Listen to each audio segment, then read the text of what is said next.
Today's video, I'm going to teach you how to delete Elementor from WordPress effectively and safely.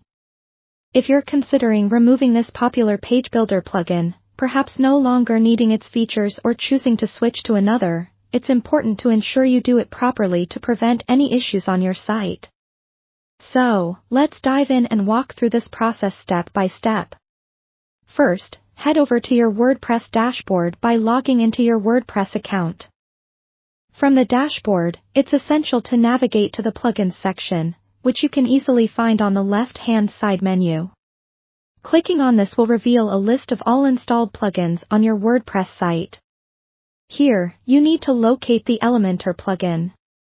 If you have multiple plugins and need to filter quickly, you can use the search function at the top right corner of the plugins page. Once you've found Elementor in your list, it's time to deactivate it.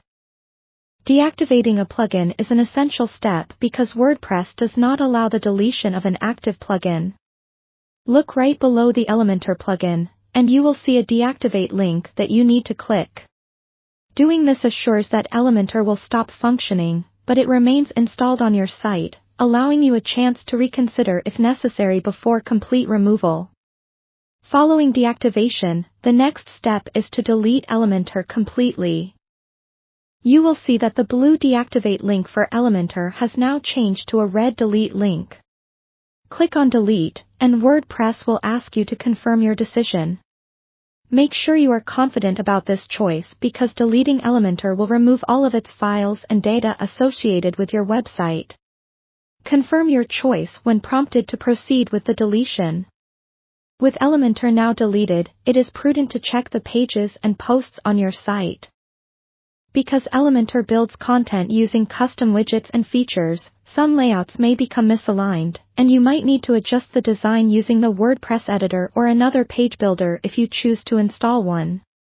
Taking this time to review your site ensures that everything still looks how you intend and provides an opportunity for quick fixes as needed. Finally, to maintain a clean and optimized WordPress site, consider clearing your website's cache.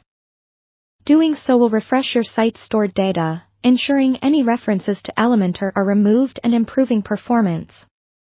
You can clear the cache using your caching plugin, or many hosting providers offer this feature in hosting panels.